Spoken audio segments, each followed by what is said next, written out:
ازاي نزل القرآن. يعني احنا في كل القصص اللي احنا اتكلمنا عنها كلها استشهدنا بآيات من القرآن، من اول آدم لحد محمد عليه افضل الصلاة والسلام. ازاي بقى نزل القرآن؟ خد بالك السؤال ده بيدور في بال ناس كتير جدا، ويمكن اجابته مش واضحة للجميع. يعني هو فعلا نزل على سيدنا النبي، بس ربنا بيقول شهر رمضان الذي انزل فيه القرآن. ايوه، ازاي نزل في شهر رمضان؟ خد بالك دي آية عامة جامعة ان القرآن كله نزل في شهر رمضان، مع اننا نزل على سيدنا النبي كلنا عارفين على مراحل، زي في الاول خالص لما قال له اقرأ وهكذا، يعني وايها المزمل وايها المدثر، وبعدين الايات ابتدت تتوالى على سيدنا النبي. ازاي بقى نزل القرآن؟ بص يا سيدي، تنزيل القرآن من السماء للارض كان على 3 مراحل. اول مرحلة هي اللوح المحفوظ. يعني القرآن ده موجود في حاجة عند ربنا اسمها اللوح المحفوظ. مين اللي حافظه؟ مش كده ربنا يقول لك إنا نحن نزلنا الذكر وإنا له لحافظون. الذكر محفوظ فوق في اللوح المحفوظ عند ربنا، وفي قلوب الرجال أو في قلوب الناس يعني في الأرض. طيب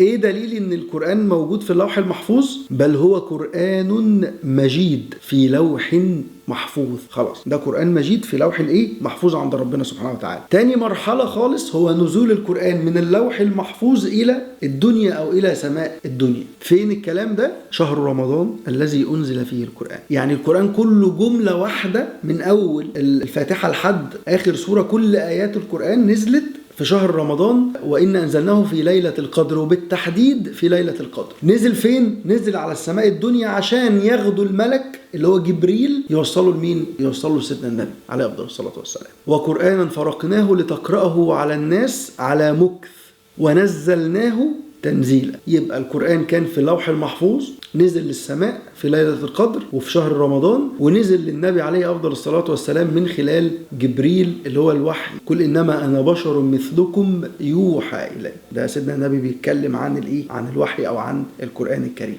طيب ليه القرآن كان بينزل متفرق؟ عشان مبدأ التدرج، وعشان ان المرحلة دي البشرية محتاجة الآية دي. يعني أول آية نزلت من القرآن على سيدنا النبي كانت اقرأ باسم ربك الذي خلق الإنسان من علق. اقرأ وربك الأكرم الذي علم بالقلم. يعني ربنا يا محمد عليه أفضل الصلاة والسلام بيعلم بأداة اسمها القلم. والقلم ده مش القلم اللي هو ده، يعني القلم هي علم التقليم أو علم تفنيد أو البحث في الأشياء. يعني البشرية لما وصلت مثلا للدم، قلمت الدم فطلعت خلايا دم بيضاء وخلايا دم حمراء. لما قلمت الخلايا بتاعت الإنسان وصلوا مش عارف لمليون خلية ولا كام خلية لما بحثوا فيهم. فأنت كل ما بتبحث في شيء كل ما بتقلمه، أي بتطلع منه معاني أكتر وبتطلع منه توضيحات أكتر. زي مثلا زمان الطب أو الدكتور كان هو دكتور واحد بس، والمهندس كان مهندس واحد بس، قبل مثلا 150-200 سنة. لما قلمت البشرية علوم الطب بقى في طب أسنان، وبقى في طب عظام، وبقى في طب بشري، وبقى في طب بيطري، وهكذا. وكذلك الهندسة زمان كان هو مهندس واحد اسمه مهندس. أيوة في تخصص لا هو مهندس. دلوقتي لما قلمنا علوم الهندسة بقى عندنا هندسة كم وهندسة كيف وهندسة فيزياء وهندسة ميكانيكا وهندسة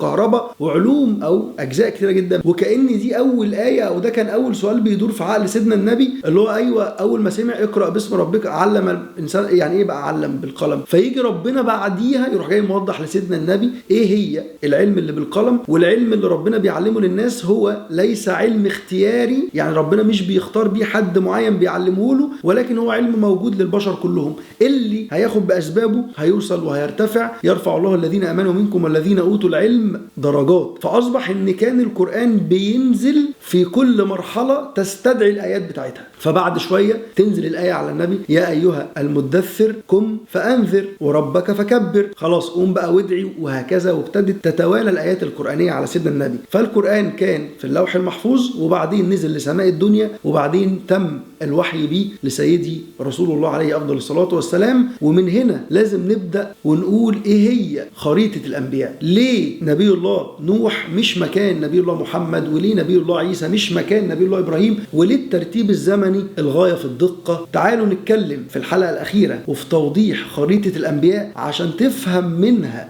الكون اللي انت عايش فيه والبشرية، وتفهم الرسائل ومراحل تطور الوعي البشري والإنساني واللي حصل فيها في الحلقة الأخيرة من الأنبياء والبزنس.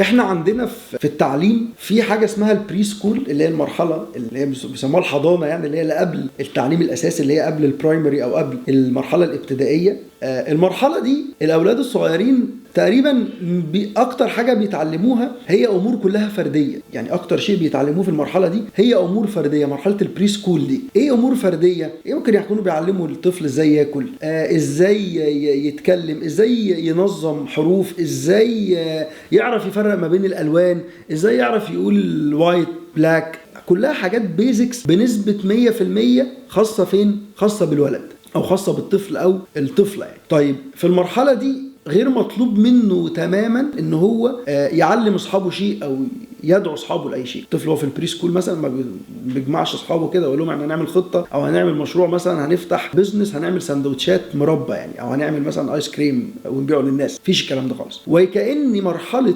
ادم هي مرحله البري سكول. انا بشوف ان مرحله نبي الله ادم هي المرحله الفرديه. خد بالك كل اوامر ربنا لادم هي اوامر فرديه، ما كانش فيه اي امر جماعي لادم خالص. يا ادم اسكن انت وزوجك الجنه، يا ادم كلا منها رغدا حيث شئتما، يا ادم لا تقرب هذه الشجره. امور كلها فرديه. ادم لم يؤمر بدعوه انسان لدعوه اي شيء. وكأن ادم بيعامل في المرحله ان هو بيعامل في مرحله الاعداد، ان ادم هيعد عشان المرحله اللي جايه بعد كده اللي هي مرحله السكول او مرحله البرايمري سكول، اللي هي مرحله المرحله الابتدائيه اللي هيقابل بيها فيها ناس وهيبقى فيها فصول وهيبقى فيها مدرسه وهيبقى فيها ناس كتيره جدا حواليه. فادم لما اخل بدوره بعد ما نزل على الارض هو خلاص عصى ادم. وخد بالك المرحله البري سكول دي مرحله تمرد. يعني هتلاقي الانسان دايما وهو كده في طفل صغير دايما متمرد، مش عايز يسمع الكلام، كل ما ياكلش، اقعد ما يقعدش، ما تجريش يجري. هو متمرد بطبيعه الحال. فكأن ربنا في المرحله دي بيعده وبيعرفوا اساليب التعامل او بيعرفوا اساليب العباده او بيعرفوا اساليب الكوميونيكيشن مع الخالق بتاعه هتبقى عامله ازاي. وده اللي حصل بالفعل في قصه سيدنا ادم في البدايه خالص. وإذ قلنا للملائكه اسجدوا لادم فسجدوا الا ابليس ابى واستكبر. يقول له خد بالك يا ادم، ابليس ده هيبقى عدو. فاول مرحله اللي هي البري سكول او مرحله الحضانه يعني احنا بنعرف ادم مين العدو بتاعه، والعدو ده هو اللي هيخلق مجموعه عداءات بعد كده مع ادم. يجي ادم ينزل على الارض ويقعد فتره طويله جدا، يبتدي العدو ينتصر على جزء كبير من ادم. ما بنقولش ان ابليس انتصر على كل البشر، والدليل على كده ان لما جه بعديها نبي الله نوح كان جه القوم بايه؟ سيدنا نوح جه القوم قال لهم يا قوم ما تعبدوش الاصنام واعبدوا ربنا فقط. خد بالك الوعي البشري ساعتها كان فعلا وعي طفولي. يعني في مرحله سيدنا نوح كان الوعي طفولي جدا، لان خد بالك قوم نوح كانوا بيعملوا ايه؟ بيقول لربنا كده، بيقول له يا رب واني كلما دعوتهم لتغفر لهم جعلوا اصابعهم في اذانهم واستغشوا ثيابهم. دول حطوا ايديهم في ودنهم واستغشوا وغطوا وشهم مش عايزين يسمعوني. هو بالفعل الطفل اللي بيعمل كده. فمتخيل ده اللي كان بيعمل كده ناس كبيره في السن ممكن يبقى عندها 20 و30 و40 و50 و60 سنه، ان كان النبي يكلمهم فكانوا يحطوا ما تكلمناش يا نوح. كان تقريبا كان بنفس المشهد ده. كان وعي لسه تقريبا ده الوعي الابتدائي البرايمري سكول بقى، ده اللي خلاص فيه مدرس جه بيعلم البشريه وبيقول لهم ما تعبدوش الاصنام واعبدوا ربنا في خالق للكون. بعد ما الشيطان لعب لعبته مع ادم على مدار تقريبا 3000 سنه ابتدت الناس تعبد الاصنام، ابتدت القبيله بتاعت ادم دي ما تسمعش او ما تتبعش اوامر الاله. وخد بالك ربنا لما نزل ادم الارض ما رماهوش كده وخلاص، قال له فاما ياتينكم مني هدى فمن تبع هداي فلا خوف عليهم ولا هم يحزنون. يعني اصلا يا ادم انت هتنزل وفي هدى بقى هيجي لك. الهدى ده اللي هو ايه؟ اللي هو جه بعديها كان نوح، وممكن كان في رسل تانية جت قبل نوح على فكره، وكان ممكن في وحي نزل على الناس ساعتها، وكان ممكن في رسل مشيت على رجليها او في ملائكه نزلت وشافتهم. ما كانش في مشكله خالص في المرحله دي. بعد مرحله نوح خلاص ما سمعوش الكلام. طبعا نسمع الفلك والقصه اللي احنا عارفينها. بعد ما تهلك البشريه او يهلك الناس اللي ما امنوش بنوح ويبتدي نوح يكون بشريه جديده، يجي بعد سيدنا نوح سيدنا هود. من اول سيدنا هود تبتدي البشريه تاخد وعي جديد، وعي القيم. من وقت نوح عرفت برضو البشريه الاب، وعرفت يا بني اركب معنا، وعرفت الام امراه روح وامراه لوط كانتا تحت عبدين من عبادنا صالحين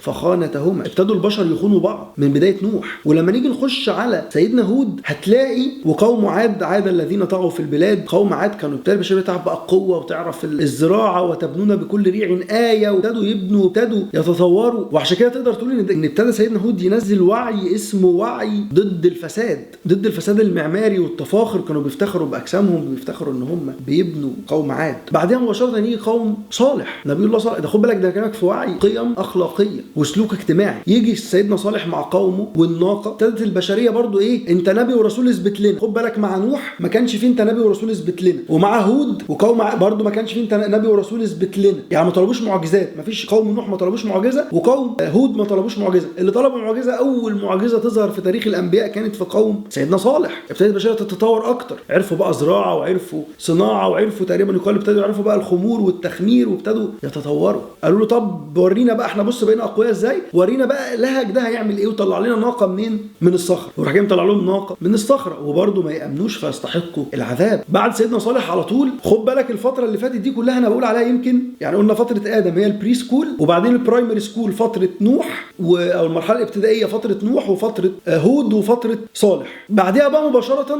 خد بالك البشر بقى انتشروا في الارض، تطوروا، كان لازم منهجيه عقليه بشريه، مش نبي مرسل من قبل ربنا، لا ده شخص من وسط الناس يشغل دماغه ويتدبر ويتفكر فيطلع لنا نبي الله إبراهيم بأول نظرية عملية للوصول للإله. فلسفة سيدنا إبراهيم في العبادة، نظر للشمس والقمر وابتدى يتفكر، فلما جن عليه الليل رأى كوكبا قال هذا ربي، فلما أفل قال لا أحب الآفلين. إيه ده، لا خلاص أنا ده في منظومة، في حد ورا الحاجات دي كلها، طب ده أنا هعبده، طب ما نشوف الأصنام دي، طب أنا عايز أثبت لهم، شوف التطور البشري والعقلي عامل إزاي، طب أنا عايز أثبت لهم، ابتدى في تاكتكس وفي خطط وفي استراتيجيز تتحط، طب أنا عايز أثبت لهم إن هم ما بيفهموش، ده أنا مش هروح أقول لهم اعبدوا بقى ربنا زي ما نوح وزي ما صالح وزي ده، أنا أروح أكسر لهم الأصنام وأرجع لما يجي يقول لهم طب ما تسألوهم، مش هم آلهة وبيضروا وبينفعوا، فإيه أعرفهم جهلهم وفسادهم وغبائهم بنفسهم، فيقولوا طب خلاص انت بقى عملت فينا، طب احنا هنرميك فين يا ابراهيم؟ في النار. فيقوم ربنا ما ينساش سيدنا ابراهيم ويقول للنار يا نار كوني بردا وسلاما على ابراهيم، وكأن اول معجزه غير مباشره، دي اول معجزه غير مطلوبه بالمره. يعني خد بالك معجزه سيدنا ابراهيم مع النار دي معجزه لا طلبها الكفار ولا طلبها ابراهيم، ولكن الاله هو اللي قررها. دي معجزه غير مباشره ابتدت ان هي ايه تحصل، وابتدى سيدنا ابراهيم يأسس اول عقيده او مله ابيكم ابراهيم حنيفا مسلما وما كان من المشركين. ابتدى يتأسس اول منهجيه دينيه عقائدية ينفع البشر يمشوا عليها، ولكنها غير موفقة، يعني ما كانتش مكتوبة. يعني احنا مفيش صحف جات لنا، يعني مفيش حاجه جات لنا وصلت لنا ان في شيء مكتوب على ايد سيدنا ابراهيم، زي مثلا ما وصلت لنا التوراه على سيدنا موسى والانجيل على سيدنا عيسى. فاصبح ان البشريه في مرحله سيدنا ابراهيم ابتدت تتطور، ابتدت تنضج، وابتدى الشيطان برضو يطور من نفسه في عهد سيدنا ابراهيم. ابتدى يقول للناس بقى ما تعبدوش ربنا، لا ابتدى يقول للناس اعبدوا اصنام، لا ابتدى يقول للناس بوظوا سلوككم ببعضهم، ابتدى يخلي الناس تشذ عن الفطره وعن الطبيعه، وخلى الرجال ايه شهوتهم تروح لبعض وايه ويتجنبوا النساء، وتبتدي تحصل المثليه الجنسيه في عهد سيدنا ابراهيم وفي عهد سيدنا لوط، لانهم كانوا في نفس العهد مع بعض، فالشيطان تطور من نفسه. انا بقول ان مرحله سيدنا ابراهيم ولوط ويوسف دي المرحله الاعداديه، مرحله الاعداد للرسالات السماويه. يعني المرحله دي هي مرحله الاعداد، البشر بيعدوا نفسيا وعقليا وفكريا ان هيبقى فيه رسالات سماويه، وابتدت تظهر مع الانبياء دول شويه رسائل زي ابراهيم والنار، وزي لوط وهلاك قومه باللي هم الملك طلع واتقلبت راسا على عقب. وارجع اتفرج على او شوف القصه بتاعت سيدنا لوط، فهتلاقي ان بيعدوا يعني ايه في اعداد بقى، في اعداد فكري بيحصل. ابتدى سيدنا القصه بتاعت سيدنا ابراهيم وسيدنا اسماعيل والذبح، ابتدت قصه سيدنا يوسف مع اخواته والغيره والحقد والحسد. ده كل ده وكأن الاله واخدنا واحده واحده، واخدنا مبدا التدرج، بيبتدي واحده واحده. طيب الناس ابتدوا يعرفوا بقى زراعه وصناعه، ابتدى بقى سيدنا يوسف يخش بقى في الاداره وفي التفكير وفي اداره الماليات وفي اداره الموارد البشريه وفي علم التخزين وعلوم الصناعه. ابتدى يحصل نمو وتقدم للبشريه في المرحله الاعداديه. وفي نفس المرحله دي برضو يجي لنا كده رساله تفكير ان خدوا بالكم الشيطان تطور ان هو ابتدى يلعب على التفكير، زي ما لعب على سيدنا ايوب وقال رب اني مسني الشيطان بنصب وعذاب. يا رب انا الشيطان نصب عليا، الشيطان نصب على سيدنا ايوب واقنعه ان هو لو كان فقير ولا بلا بلا بلا بلا وتمنى الفقر والكلام ده كله مش هيعبد ربنا. سيدنا ايوب جه رساله عظيمه جدا، ولكن من عظمه رسالته انه يقول لنا ارجوك واحسنوا الظن بالله، احسنوا الظن بالخالق. والفقر والمرض والحاجات دي كلها تفكيرك ممكن يجيبها لك، عشان تيجي بعديها على طول اول رساله سماويه اللي هي رساله سيدنا موسى. دي المرحله الثانويه، ان انت كانك في الثانويه العامه كده. مرحله الثانويه العامه دي بقى فيها ابداع وبقى فيها ابتكار ويبقى الفكر نضج. وحتى لو جيت بصيت لقصه سيدنا موسى، تقريبا سيدنا موسى وسيدنا عيسى المنهج بتاعهم كله هو ده المنهج الثانوي.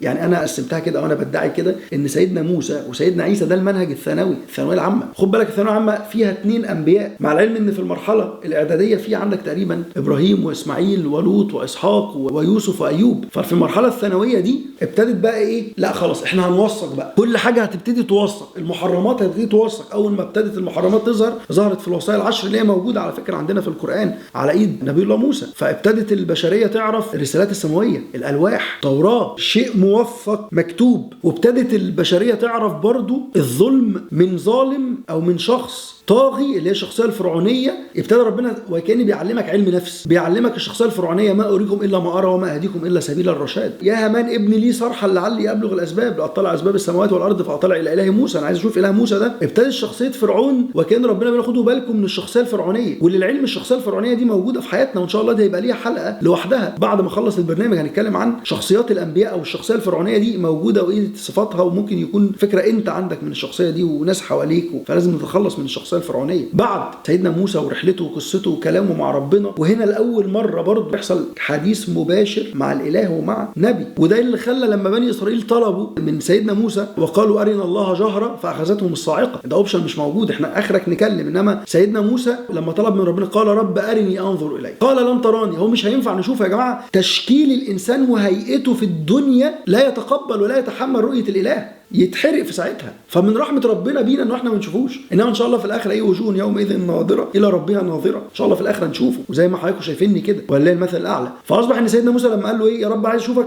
قال انظر الى الجبل فان استقر مكانه فسوف تراني، فلما تجلى للجبل جعله دكا وخر موسى صاعقا. ده كل مدى في استراتيجي بتتحط جديده للبشر ان نقفل باب بقى ايه. كان ربنا في القران بيقول لنا كلنا ما حدش هيشوف ربنا خالص، الموضوع ده انتهى، ما حدش يتكلم في الموضوع ده كتير. لان ناس كده جدا تقعد تقول لك طب احنا عايزين نشوف ربنا، طب ما فيش، مش انت التكوين بتاعك ما يسمحش بكده، مش هينفع تشوف ربنا. وفي المرحله الثانويه برضو سيدنا موسى جايب لك الاستراتيجي او الخطط اللي احنا بنواجه بيها الاعداء بتوعنا. هو راح موكل برساله من ربنا وابتدى يكلم فرعون وارسل معي بني اسرائيل، وفرعون حوارات رايحه وحوارات جايه، وبعدين سيدنا موسى يجي له امر ان هو يخرج من مصر، وبعدين فرعون يجري وراه وفرعون يغرق. طب يا رب ليه ما خلصتش القصه دي زي ما خلصتها قبل كده مع مثلا مع قوم لوط ولا مع قوم هود ولا مع قوم صالح، صيحه او رشفه او اي حاجه من الحاجات دي كلها؟ لا ده كمان في نمو التجاره والحاجات دي كلها ربنا برضو يعلم الناس الموازين والتعاملات التجاريه. في قصه سيدنا شعيب قال لا تبخسوا الناس اشياءهم، ما تضيعوش تعب حد ومجهود حد، وفي نفس الوقت اوفوا الكيل والميزان. انت متخيل ان كان في تمهيد، وبعدين نزل الرساله السماويه الاولى هي او الكتاب السماوي او التوراه، وبعديها مباشره يجي السيد المسيح باعظم رساله كلها رحمه وكلها نور وكلها هدى للناس، ويبتدي يكلم بني اسرائيل ويفهمهم ويوريهم معجزات. ان السيد المسيح كان في من روح ربنا سبحانه وتعالى روح قويه جدا، وعشان كده ده اللي بيخلي حتى الاخوه المسيحيين بيقولوا ان هو ابن الاله، او الناس الجميله منهم اكدت ناس اصطلاحا، مش هم مش بيقولوا ان ربنا ولد معاذ الله كله والله احد لم يلد ولم يولد يعني، ولكن بيقولوا اصطلاحا زي ما انت بتقول ايه ربنا رحيم وربنا عظيم وربنا كريم، هو يقولوا ربنا ده ايه المسيح ده كان ايه، كان زي ولد الله او ابن الله. عقيدتهم نحترمها يعني، ربنا يدينا جميعا للحق يعني. سيدنا موسى جه بوصايا واضحه صريحه، لا تقتل، لا تزني، لا تنظر الى زوجة جارك، لا لا لا لا، كلها حاجات نواهي. السيد المسيح يجي يقوم بقى اخلاقيات محبه وخير وتسامح ورحمه ونور. ابتدى يعمل سيستم انا بقول عليه فن الاداره، ابتدى يحط قواعد إدارية حديثة للبشرية يمشوا عليها، لحد ما يجي ربنا سبحانه وتعالى خلاص البشرية كلهم عدى عليهم كل أنواع الوعي، عدى عليهم كل أنواع الرسالات، عدى عليهم بقى إن إحنا ما ينفعش نغش، ما ينفعش نقتل، ما ينفعش نزني، ما ينفعش نعمل سلاح جنسية، ما ينفعش. كل الكتب السماوية اتضغطت زي كده بالظبط. لما بينزل أبديت لموبايل بناخد الموبايل الجديد والقديم ده بيفضل فترة بعدين بيختفي، يعني قليل جدا أو يكاد يكون مستحيل إن أنت تلاقي حد مثلا ماشي بموبايل 3310 اللي هو من 20 سنه او من 25 سنه. صعب جدا صعب جدا تلاقي الوعي البشري في المرحله دي. فلما ربنا انزل او بعت النبي محمد وما ارسلناك الا رحمه للعالمين، يعني رحمه لكل الناس، عشان كل العقائد او كل الشرائع اللي نزلت بقى، شريعه موسى وشريعه عيسى، يبتدوا يبصوا على الشريعه بتاعت سيدنا محمد والابديت الحديث اللي حصل اللي هي مرحله التخرج. انا بعتبر ان مرحله النبي محمد عليه افضل الصلاه والسلام هي مرحله التخرج من الجامعه. خلاص كل البشريه وصل لها كل اللي هي محتاجاه من اعداده ومن تدريبه ومن تاهيله ومن فهم منظومه الحياه بالكامل في عهد او في عصر النبي محمد عليه الصلاه والسلام. وابتدت الاحكام الالهيه والمحرمات تم ختامها. اليوم اتممت لكم دينكم واتممت عليكم نعمتي ورضيت لكم الاسلام دينا. والمحرمات ما ينفعش حد يحرم شيء من بعد سيدنا النبي. كل محرمات اللي ربنا سبحانه وتعالى قالها في كتابه هي اتقفل بابها خلاص. والمحرمات محرمات عالميه ساريه على كل اهل الارض، اللي هي القتل والزنا مفيش دوله في العالم دلوقتي بتسمح بالقتل او بتسمح بالزنا او بتسمح بشهاده الزور او بتسمح بقتل الاولاد او بتسمح بالغش في الميزان. مفيش. كل القواعد دي عالميه النبي عليه الصلاه والسلام اللي هنتكلم فيها برضه بعد كده وبعد برنامج باذن الله في حلقات من متخصصه. فاصبح ان النبي محمد عليه افضل الصلاه والسلام لما جه عشان ياخد البشريه كلها بكل الملل وبكل العقائد والشرائع بتاعتها لاعلى تحديث والاعلى ابديت موجود لحد دلوقتي، وهو القران الكريم. وهو الكتاب الذي لا ياتيه الباطل من بين يديه ولا من خلفه. الكتاب اللي فيه معجزات لحد دلوقتي بيكتشفوا فيها. وكل ما الانسان يوصل لمرحله من النمو العقلي ومن التطور يجي يفتح الكتاب يلاقيها موجوده فيه بالنص. كتاب متحرك متغير بتغير الازمنه وبتغير العهود، وانت بتقراه وانت عندك 18 سنه مش زي وانت بتقراه وانت عندك 30، مش زي وانت بتقراه وانت عندك 60. فكل مره بتتجلى عليك ايه، بتتجلى عليك معنى، بيتجلى عليك فهم. الفهم ده بتطبقه في حياتك بتقرب بيه من ربنا اكتر، لحد ما توصل لمرحله مع القران الكريم ومع الكتاب العظيم ده ان انت شفت اليقين بعينك. توصل لمرحله مع الفهم من الكتاب ده او مع رحلتك معاه هتفهم يعني ايه موت، ومش هتخاف من الموت لان انت عرفت معنى الحياه. هتوصل لمرحله ان انت اعبد ربك حتى ياتيك اليقين. هتوصل لمرحله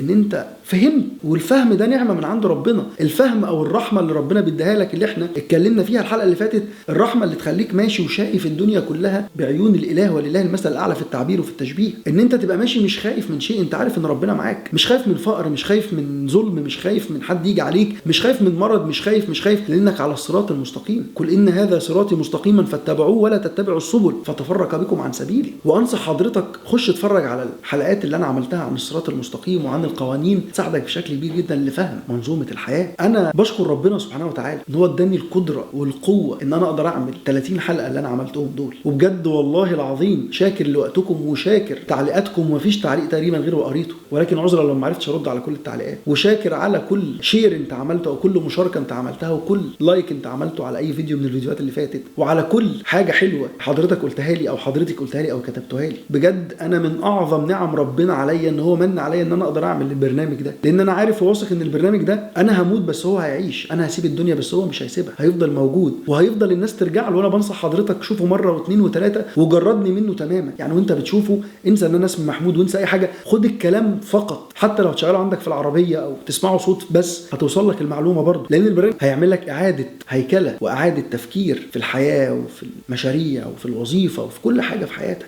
البرنامج فعلا لو خدته على رواقه كده بعد ان شاء الله مره الشهر الكريم يخلص وخدت كل يوم حلقه تاني بهداوه وسمعتها وفهمت وربطت ما بين الحلقه الاخيره اللي انا بتكلم فيها دلوقتي واول حلقه، هتفهم قد ايه منظومه الوعي الشخص بتاعتك هترتفع. واتمنى ان المجتمع يشوفه باكبر قدر ممكن عشان خاطر الوعي الجمعي في المجتمع يرتفع، لان احنا في المجتمعات حسابنا جماعي للاسف. يعني المجتمعات حسابنا جماعي، انما في الاخره حسابنا فردي. يعني الله مش هيحاسب مصر ولا هيحاسب السعوديه ولا هيحاسب فرنسا ولا هيحاسب امريكا، الله في الاخر هيحاسب الافراد. ولكن في الارض هنا احنا كجماعه هنحاسب. لو احنا كدوله مصريه او كوطن عربي قدرنا ننمو بفكرنا وننمو بعقلنا ونفهم اكتر ونتعلم اكتر ونبدع اكتر، اكيد ده هينصب علينا احنا نعيش في حياه كلها رغد وكلها غنى وكلها نعيم من ربنا سبحانه وتعالى. فبشكر ربنا ان هو اداني القدره والقوه ان انا اخلص البرنامج على خير، الحمد لله رب العالمين. وبشكر حضراتكم وقتكم وطولة بالكم عليا. الحمد لله لو كنت احسنت ده من فضل ربنا ومن توفيقه ليا لوحده، ولو اسأت فده من نفسي ومن الشيطان. بدعو ربنا ان هو يغفر لي ويسامحني. لو فعلا البرنامج فرق معاك وحسيت ان هو ضاف لك شيء، اتمنى تقول لي ضاف لك ايه وساعدك في ايه ونور معاك ايه. ولو في حد من حبايبك لسه ما شافوش ابعته له، صدقني هيساعده بشكل كبير قوي، او ابعته حتى للمجتمع. واستناني ان شاء الله في حلقات جايه كتير بعد الانبياء والبزنس. البرنامج خلص بس انا لسه موجود وحضراتكم موجودين، وربنا يدينا طولة العمر وحسن العمل. هفضل مكمل في رحلتي في تصحيح الوعي بعد التجربة الشخصية، لأن كل كلمة بقولها بحاول أكون جربتها ومريت بيها، كنتش بقول كلام محفوظ وخلاص. فهنفضل مكملين في رحلة وعي وفي رحلة نمو بإذن الله على المستوى العقلي والفكري، بحيث أن حضرتك تساعدك رزقك يوسع وحياتك تبقى أطيب وروحك تبقى أنقى وفكرك يبقى أحسن وأفضل، وتكون نافع لنفسك أولا وكل اللي حواليك. واستنوني في حلقات جاية كتير إن شاء الله فيما بعد الأنبياء والبزنس، واستنوني برضو إن شاء الله في رمضان الجاي مع برنامج جديد. توقعوا اسمه هيكون إيه بقى، يعني خلينا نلعب كده لحد رمضان الجاي إن شاء الله، لأن إن شاء الله مجهزه برضو بإذن الله. ربنا يديني ويديكم طول العمر وحسن العمل، وهشوفكم قريب تاني، لأن أنتوا ناس جميلة جدا وأنا بحبكم في الله. السلام عليكم.